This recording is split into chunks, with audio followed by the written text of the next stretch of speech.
Hello everyone, আশা করি সবাই ভালো আছেন। আমরা যখন কোনো একটা রিসার্চ পেপার লেখা শুরু করি তখন আমরা প্রায় এই প্রবলেম ফেস করি যে রিসার্চ পেপারের স্ট্রাকচারটা কেমন হবে বা কোন কোন সেকশনে আমরা কোন কোন ইনফরমেশনগুলোকে ইনক্লুড করব।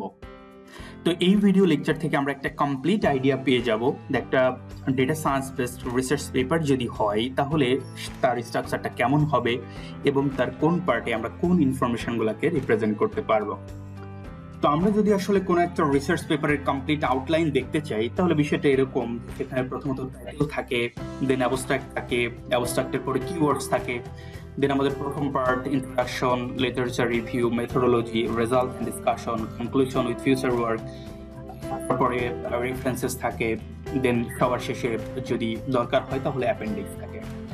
তো আমরা এখন অন বাই অন দেখতে থাকি আসলে যে কোন কোন পার্টে বা কোন কোন জায়গাতে আমাদের কোন কোন ইনফরমেশন গুলো আসলে প্রপারলি অ্যাড করা যেতে পারে। তো প্রথমত দেখি যে একটা রিসার্চ পেপারের প্রথমেই যেটা থাকে সেটা হচ্ছে একটা টাইটেল। তো এখন আমরা যখন কোন একটা টাইটেল সিলেক্ট করব আসলে সেই টাইটেলটা কেমন হতে হবে। তো প্রথম বিষয়টা দেখেন যে টাইটেল যখন আমরা সিলেক্ট করব সেটা অবশ্যই ক্লিয়ার স্পেসিফিক হতে হবে এবং সাথে একটা ইম্পর্টেন্ট বিষয় আমাদের মনে রাখতে হবে যে আমাদের কোর কন্ট্রিবিউশনের জায়গাটা কোথায়, সেই কোর কন্ট্রিবিউশনকে অবশ্যই রিফ্লেক্টিভ করতে হবে টাইটেল দ্বারা। তাহলে এই তিনটা কমন ইনফরমেশনকে একত্রিত করে আসলে আমরা একটা টাইটেল লিখবো আমাদের রিসার্চ পেপারের জন্য, সেটা অবশ্যই ক্লিয়ার, স্পেসিফিক এবং রিফ্লেক্টিভ অফ দ্য কোর কন্ট্রিবিউশনের হতে হবে। তো যেমন এখানে আমরা যদি একটা টাইটেলে আসলে কেমন কিওয়ার্ড থাকতে পারে সেটা যদি বলি, থাকতে পারে এ নোবেল, থাকতে পারে an efficient or explainable or federated learning নিয়ে যদি আমরা কাজ করি, এই রিলেটেড কিওয়ার্ড সেখানে থাকতে পারে। পরে যেটা থাকে সেটা হচ্ছে অ্যাবস্ট্রাক্ট।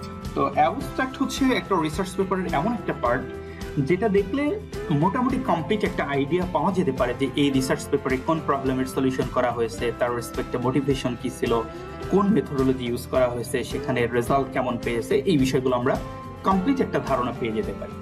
সো অবশ্যই যখন আমাদেরকে অ্যাবস্ট্রাক্ট লিখতে হবে অবশ্যই বেটার ওয়েতে লিখতে হবে, যেন এইটা দেখেই বাকি যারা আমাদের রিসার্চ পেপারটা পড়বে তারা যেন কমপ্লিটলি ইন্টারেস্ট পেয়ে দেন নেক্সট সেকশনে যে পড়তে পারে। যখন আমরা অ্যাবস্ট্রাক্ট লিখবো তখন মনে রাখতে হবে যে আমরা প্রথম একটা বা দুইটা সেন্টেন্সের মধ্যে প্রবলেম এন্ড মোটিভেশনকে রিপ্রেজেন্ট করে দিব, দেন এক দুই সেন্টেন্সের মধ্যে আমরা ওই প্রবলেমকে সলিউশন করার জন্য কোন মেথোডোলজি প্রপোজ করতে যাচ্ছি সেটা সম্পর্কে আমরা বলবো, দেন আমরা আসলে সেখান থেকে কি রেজাল্ট এন্ড ফাইন্ডিংস পাচ্ছি সেটা আমরা রিপ্রেজেন্ট করব। ফাইনালি আমাদের কনক্লুশন এন্ড সিগনিফিকেন্স কি থাকবে আমাদের রিসার্চের, আমরা সেটাকে রিপ্রেজেন্ট করব। তাহলে মনে রাখতে হবে যেহেতু কমপ্লিট একটা আইডিয়া অ্যাবস্ট্রাক্টের মধ্যে চলে এসছে, তো আমরা চেষ্টা করব যে অ্যাবস্ট্রাক্ট পার্টটা প্রথমে না লিখে আমাদের মোটামুটি ইন্ট্রোডাকশন বা মেথোডোলজি বা রেজাল্ট, কনক্লুশন সবকিছু লিখে এসে যদি আমরা আসলে অ্যাবস্ট্রাক্টটা লিখতে পারি তাহলে আমার মনে হয় যে সেটা সব থেকে বেটার হয়। তো যখন আমরা অ্যাবস্ট্রাক্ট লিখবো তখন অবশ্যই আমাদের মনে রাখতে হবে যে এখানে টেকনিক্যাল ক্লিয়ারিটি আমাদেরকে ইনশিওর করতে হবে এবং কোনো ধরনের কোনো অস্পষ্ট ক্লেম আমরা এখানে করব না, যেটা আমরা আমাদের পেপারের পরবর্তীতে ইমপ্লিমেন্ট করতে পারবো না বা রিপ্রেজেন্ট করতে পারবো না। অ্যাবস্ট্রাক্টের পরে আমাদেরকে কিছু কিওয়ার্ড সিলেক্ট করতে হয়। তো মনে রাখতে হবে যে আসলে কোনো জায়গাতে যখন সার্চ করে আমরা রিসার্চ পেপারকে ফাইন্ড আউট করতে চাই সেক্ষেত্রে কিওয়ার্ডের কিন্তু অন্যতম একটা ভূমিকা রয়েছে।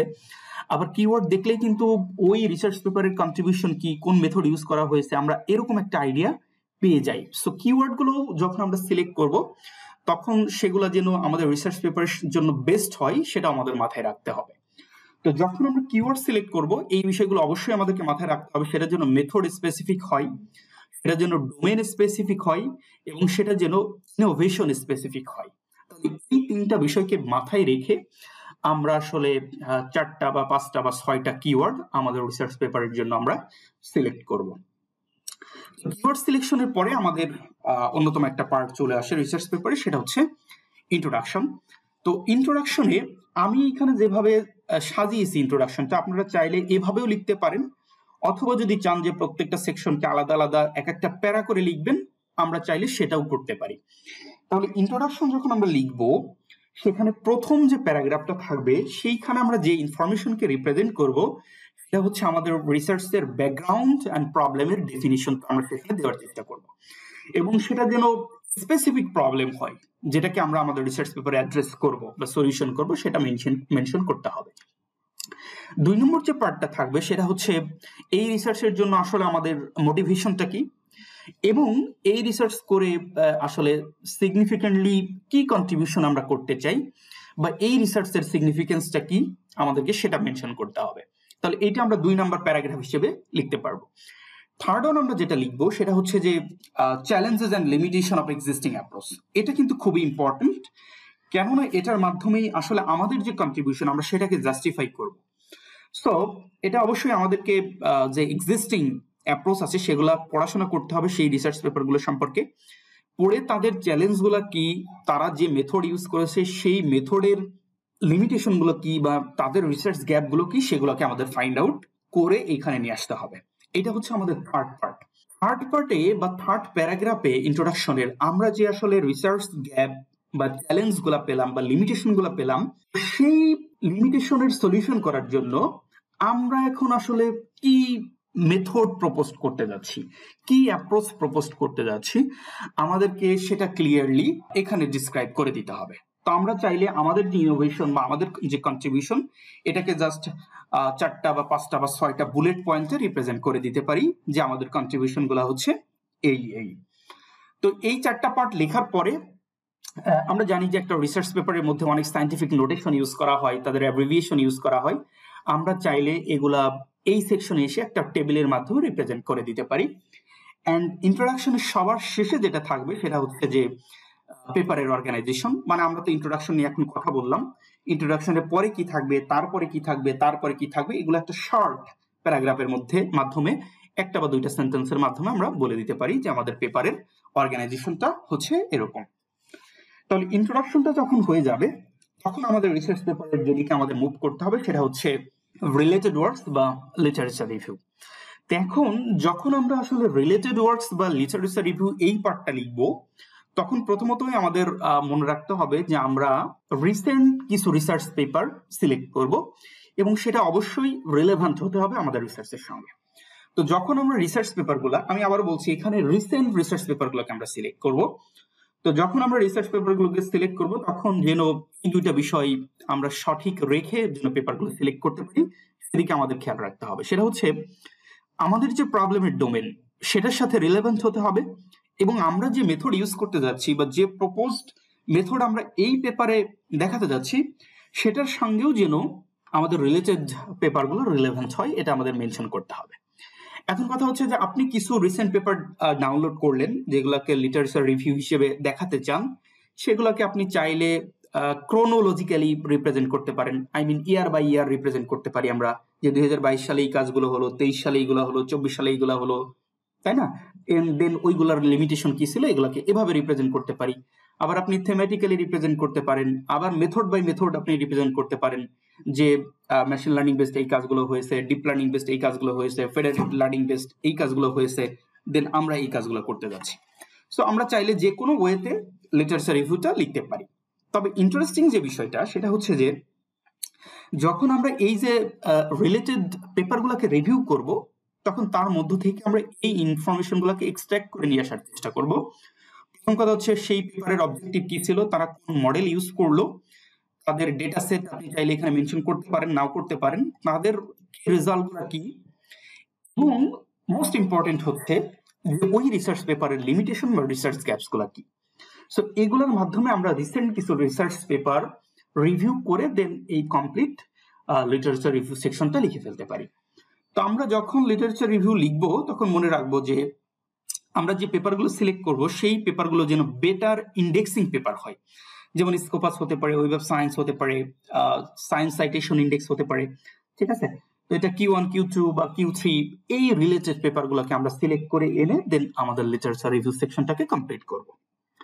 তো লিটারেচার রিভিউ হয়ে যাওয়ার পরে ইম্পর্টেন্ট পার্ট হচ্ছে মেথোডোলজি। এটাকে আমরা বলতে পারি আমাদের রিসার্চ পেপারের হার্ট, যেখানে আমাদের কন্ট্রিবিউশন বা আমাদের নোবেলটিকে আমরা রিপ্রেজেন্ট করব। তো এই অ্যাপ্রোচটা যখন আমরা করব বা মেথোডোলজিটা যখন আমরা লিখব, তো প্রথমত আমরা যেটা লিখতে পারি সেটা হচ্ছে যে আমাদের যে প্রপোজড ফ্রেমওয়ার্ক সেই ফ্রেমওয়ার্কের একটা সিস্টেম ডায়াগ্রাম বা একটা পাইপলাইন ডায়াগ্রাম আমরা এখানে রিপ্রেজেন্ট করে দিতে পারি এবং স্টেপ বাই স্টেপ তার ডিসক্রিপশন গুলা আমরা এক্সপ্লেইন করতে পারি। তো এরপরে আমরা যেটা করব যে আমরা যেই ডেটা সেট এখানে ইউজ করতে যাচ্ছি সেই ডেটা সেট সম্পর্কে শর্ট একটা বর্ণনা, এবং আমরা আসলে সেই ডেটা সেটের মধ্যে যে প্রপোজড ফ্রেমওয়ার্ক নিয়ে কাজ করতে চাচ্ছি সেটার জন্য আসলে কি কি প্রি প্রসেসিং অ্যাপ্রোচ বা প্রসেসিং অ্যাপ্রোচ এখানে অ্যাপ্লাই করেছি সেগুলোর ইন ডিটেল বর্ণনা আমরা এখানে ওয়ান বাই ওয়ান লিখে দিব। তো এর মধ্যে প্রি প্রসেসিং স্টেপ চলে আসবে, দেন আমরা যদি ফিচার ইঞ্জিনিয়ারিং করতে চাই সেটাও করতে পারি, ফিচার সিলেকশন অ্যাপ্রোচ যদি অ্যাপ্লাই করি আমরা সেগুলোর বর্ণনাও এখানে লিখবো। তবে প্রি প্রসেসিং এর বাইরে যে যদি আপনি ফিচার ইঞ্জিনিয়ারিং বা ফিচার সিলেকশন একটা নতুন সেকশন অ্যাড করতে চান সেটাও করতে পারবেন, সেখানেও কোনো সমস্যা নেই, আমরা চাইলে প্রি প্রসেসিং এর মধ্যেও অ্যাড করে দিতে পারি। এরপর এই যে এই মেথডোলজি সেকশনের থার্ড পার্টে আমরা যেটা লিখবো এটাকে আমরা বলতে পারি যে আমাদের আসলে কমপ্লিট রিসার্চের হার্ট। এটা এখানে বেসিক্যালি আমাদের যে প্রপোজড মডেল বা প্রপোজড অ্যালগোরিদম সেটাকে রিপ্রেজেন্ট করব। তো এর জন্য আমরা প্রথমেই যে কাজটা করব যে আমরা একটা মডেলের আর্কিটেকচার ডায়াগ্রাম ডিজাইন করে নিব এবং সেটাকে এখানে অ্যাড করে বর্ণনা করে দিব, এবং আমরা যে প্রপোজড অ্যাপ্রোচে যেতে চাচ্ছি ওই স্পেসিফিক প্রবলেমের সলিউশন করার জন্য তো সেটাকে আমরা ম্যাথমেটিক্যালি এখানে রিপ্রেজেন্ট করব, ম্যাথমেটিক্যালি সেটাকে জাস্টিফাই করব, এবং তার মধ্যে যে সকল নোটেশন, অ্যাব্রিভিয়েশন বা ইকুয়েশন আমরা ইউজ করব, যে সকল ফর্মুলা আমরা ইউজ করব সেগুলোর ডিটেল বর্ণনা আমরা এখানে করে দিব।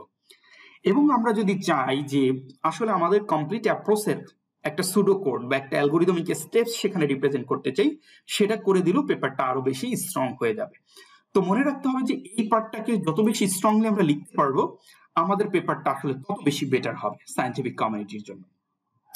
তো এই পার্টটা যখন শেষ হয়ে যাবে তখন আমরা আসলে আমাদের প্রপোজড অ্যাপ্রোচের আসলে ট্রেনিং স্ট্র্যাটেজি কি, আমরা সেখানে কোন কোন হাইপার প্যারামিটার ইউজ করেছি, কোন কোন লস ফাংশন ইউজ করেছি, আমরা ক্রস ভ্যালিডেশন কোনটা ইউজ করলাম, কিভাবে ইউজ করলাম, কম্পিউটেশনাল রিসোর্স কি, এই বিষয়গুলোকে আমরা রিপ্রেজেন্ট করে দিব। তো এই কাজটা বা এই সেকশনটা যখন লেখা হয়ে যাবে এরপরে চাইলে আমরা আমাদের অ্যাপ্রোচটাকে বা আমাদের মেথডটাকে কিভাবে ইভালুয়েট করেছি বা আমাদের ইভালুয়েশন অ্যাপ্রোচ গুলো কি ছিল সেগুলোর একটা শর্ট বর্ণনা আমরা চাইলে এখানে দিয়ে দিতে পারি, অথবা আমরা চাইলে রেজাল্ট এন্ড ডিসকাশন সেকশনে সেটা বলতে পারি। তো এখন মেথডোলজি শেষ করার পরে আমরা রেজাল্ট এন্ড ডিসকাশনে এসে প্রথমেই যে পার্টটা লিখবো সেটা হচ্ছে আমাদের এক্সপেরিমেন্টাল সেটআপটা আমরা এখানে করে নিব, মানে আমরা যে কোডিংটা করলাম সেটা কোথায় করলাম, কিভাবে করলাম, এই ডিটেলটা খুবই সংক্ষিপ্ত আকারে এখানে রিপ্রেজেন্ট করে দিব। তারপরে আমরা যেটা রিপ্রেজেন্ট করব যে আমাদের অ্যাপ্রোচের বা আমাদের প্রপোজড মেথডসের পারফরমেন্স মেট্রিক্স গুলো কি কি ছিল এগুলোর ভ্যালু আমরা এখানে রিপ্রেজেন্ট করব। তো তার মধ্যে accuracy, precision, recall, F1 score, then Cohen's kappa, MCC, then হচ্ছে FPR, training test score, then model size, memory use. তো এই বিষয়গুলো আমরা প্রত্যেকটা এখানে চাইলে রিপ্রেজেন্ট করে দিতে পারি। এর মধ্য থেকে সবগুলো আপনারা রিপ্রেজেন্ট করতে পারেন, এর বাইরেও যদি আরো কোনো ইভালুয়েশন ম্যাট্রিক্স পান সেগুলোর ভ্যালু রিপ্রেজেন্ট করে দিতে পারেন আপনার মডেলের জন্য জাস্ট ক্যালকুলেট করে। এরপরে আমরা চাইবো বা আমরা রিপ্রেজেন্ট করতে চাইবো যে আসলে কিছু ভিজুয়ালাইজড ফিগার যেগুলো আমরা আসলে পাবো আমাদের কোডিং করার পরে। তো এগুলোর মধ্যে কনফিউশন ম্যাট্রিক্স, রক কার্ভ আসতে পারে, প্রেসিশন রিকল কার্ভ আসতে পারে, ট্রেনিং ভ্যালিডেশন কার্ভস আসতে পারে, লস কার্ভস আসতে পারে, হ্যাঁ, TSNE কার্ভস আসতে পারে, PCA ভিজুয়ালাইজেশন কার্ভস আসতে পারে। তো মেশিন লার্নিং, ডিপ লার্নিং বা ফেডারেটেড লার্নিং, এই লার্নিং অ্যাপ্রোচ গুলা আর উপর ডিপেন্ড করে আরো ডিফারেন্ট ডিফারেন্ট ভিজুয়ালাইজেশন ফিগার আসতে পারে। আমরা সেগুলোকে ক্যালকুলেট করে এনে বা কোডিং থেকে জেনারেট করে এনে আমরা আমাদের রিসার্চ পেপারের মধ্যে রিপ্রেজেন্ট করে দিতে পারি। এরপর একটা ইন্টারেস্টিং বিষয় থাকতে পারে যে আমরা যে প্রপোজড অ্যাপ্রোচটা আসলে ডিজাইন করলাম সেটা আসলেই কেন সিগনিফিকেন্ট, তার একটা স্ট্যাটিস্টিক্যাল টেস্ট কিন্তু আমরা দিয়ে দিতে পারি, যেটা অনেক পেপারে দেওয়া থাকে, অনেক পেপারে দেওয়া থাকে না। তো এইটা দিলে আসলে আরেকটু জাস্টিফাইড হয়ে গেল যে আমাদের প্রপোজড অ্যাপ্রোচটা আসলে কেন বেটার রেজাল্ট প্রোভাইড করেছে। তো এর মধ্যে ডিফারেন্ট টেস্টিং অ্যাপ্রোচ আছে, এখানে আমি কয়েকটা মেনশন করেছি, এগুলোর বাইরেও আছে, যেমন টি টেস্টিং হতে পারে, উইলকক্সন টেস্টিং, অ্যানোভা টেস্টিং, এগুলোর বাইরেও যে সকল টেস্টিং অ্যাপ্রোচ আছে আপনারা সেগুলোর মাধ্যমে জাস্ট ভেরিফাই করে দিলে যে আপনার প্রপোজড অ্যাপ্রোচটা আসলে কেন বেটার হচ্ছে। দেন আরেকটা ইম্পর্টেন্ট বিষয় হচ্ছে রেজাল্ট এন্ড ডিসকাশনের মধ্যে যে আমরা যে রেজাল্টটা পাচ্ছি আমাদের যে প্রপোজড অ্যাপ্রোচটা সেটা যে আসলেই বেটার, এইটার জন্য আমাদের যে কাজটা করতে হবে যে প্রিয়র যে স্টাডিজ আছে বা যেটাকে আমরা বেস লাইন বলেছি, তো এইগুলোর সাথে আমাদের যে রেজাল্ট আমরা পেলাম এইগুলোর একটা কম্পারিজন টেবিল আমাদেরকে দিয়ে দিতে হবে। তো এই কম্পারিজন টেবিলটা যখন আমরা দিয়ে দিব তখন আমাদের পেপারের স্ট্রংনেসটা আরো বেড়ে যাবে এবং সায়েন্টিফিক কমিউনিটি বা যখন কোনো এডিটর বা কোনো রিভিউয়ার যখন আমাদের পেপারটা দেখবে তখন সে বুঝতে পারবে যে আমরা মেথোডোলজি যেভাবে ডিসক্রাইব করেছিলাম তার রেসপেক্টে আমাদের যে রেজাল্টগুলো এসছে সেগুলো এক্সিস্টিং অ্যাপ্রোচ থেকে বেটার। এরপরে আমরা যেটা করতে পারি সেটা হচ্ছে যে আমরা এরর অ্যানালাইসিস করে দিতে পারি যে আমাদের যেই ফেইলিওর গুলো ছিল বা যে সকল কেজের ক্ষেত্রে আমাদের অ্যাপ্রোচ ফেইল করেছে সেগুলোকে আমরা অ্যানালাইসিস করে দিতে পারি এবং পসিবল ইমপ্রুভমেন্ট কিভাবে হতে পারে সেটাও কিন্তু এখানে মেনশন করে দিতে পারি। তো এটা অপশনাল, আমরা চাইলে অ্যাড করে দিতে পারি। অ্যাড করে দেওয়াটা ভালো যদি আমরা সেটাকে অ্যানালাইসিস করতে পারি। তো রেজাল্ট এন্ড ডিসকাশন শেষ হয়ে গেলে এখন আমরা কনক্লুশন এন্ড ফিউচার ওয়ার্কের মধ্যে চলে আসব। তো কনক্লুশনের মধ্যে যে বিষয়টা আমরা প্রথমেই রিপ্রেজেন্ট করব যে আমরা রিক্যাপ করব আমাদের আলটিমেট গোল কি ছিল, আমাদের কোন অ্যাপ্রোচ আমরা এখানে প্রপোজ করলাম এবং আমাদের ফাইন্ডিং কি, এবং অবশ্যই আমরা হাইলাইট করে দেব আমাদের সিগনিফিকেন্স এবং আমাদের প্রপোজড অ্যাপ্রোচের ইম্প্যাক্ট। এবং এইটার পরে যেটা আসলে অনেক রিসার্চাররাই করে না সেটা হচ্ছে যে আমাদের প্রপোজড অ্যাপ্রোচের আসলে লিমিটেশন কি। যেহেতু আপনি রিসার্চটা করেছেন, আপনি রিসার্চ এর কোডিং করেছেন, আপনি পেপারটা লিখতেছেন, সো আপনি জানেন যে আলটিমেটলি আসলে তার লিমিটেশনটা কি। সো আমরা এটাকে সামারাইজ করে দিব এবং সেগুলোর পসিবল সলিউশন কি হতে পারে আমরা সেগুলোকে ফিউচার ওয়ার্ক হিসেবে এখানে মেনশন করে দিব। তাহলে এটাও আরেকটা ভালো দিক একটা রিসার্চ পেপারের জন্য যে আসলে আমরা লিমিটেশন গুলো বলে দিচ্ছি এবং তার পসিবল সলিউশন কি হতে পারে সেটাও বলে দিচ্ছি, যেটা নিয়ে আসলে ইন ফিউচারে অন্য রিসার্চাররা চাইলেও কাজ করতে পারবে। তো কনক্লুশন ফিউচার ওয়ার্ক হয়ে যাওয়ার পরে আমাদের রেফারেন্সিং এর একটা পার্ট থাকে, যেই রিসার্চ পেপার গুলোকে আমরা এর আগে সাইট করবো আমাদের রিসার্চ পেপারে, তো সেগুলো রেফারেন্স আমাদেরকে অ্যাড করে দিতে হবে। তো আমরা যখন শুরু করি আসলে রিসার্চ পেপার লেখা নিয়ে আমরা অনেকেই হয়তো জানি না যে আমরা ম্যানুয়ালি বিষয়গুলোকে অ্যাড করে দিই রেফারেন্স গুলাকে, যেটা নিয়ে কাজ করাটা বা হ্যান্ডেল করাটা খুবই চাপ হয়ে যায়। ফর এক্সাম্পল আমরা কোনো একটা সাইটেশনকে বা কোনো একটা রেফারেন্সকে জাস্ট চেঞ্জ করতে চাই বা 1 নাম্বারের জায়গায় 2 নাম্বারে দিতে চাই, তখন আসলে অনেক বড় ধরনের ঝামেলায় পড়ে যায় আমরা যখন আমরা সেগুলোকে ম্যানুয়ালি অ্যাড করি। তো সেটা না করে যদি আমরা জাস্ট কোনো একটা সফটওয়্যারের মাধ্যমে অ্যাড করি তো সেগুলোকে জাস্ট একটা ক্লিকের মাধ্যমে আমরা সব এডিট করে ফেলতে পারি, যে কোনো স্টাইলে, এপিআই স্টাইল হতে পারে, IEEE এলসিভি এর যে স্টাইলে আমাদের জার্নালের ইনস্ট্রাকশনে থাকবে সেটার মতো করে জাস্ট একটা ক্লিকেই আমরা রেফারেন্স গুলোকে আপডেট করে ফেলতে পারি। তো এই জন্য জোটেরো আছে, মেন্ডেলি সফটওয়্যার আছে, জাস্ট আপনারা জোটেরো সফটওয়্যার ইনস্টল করতে পারেন।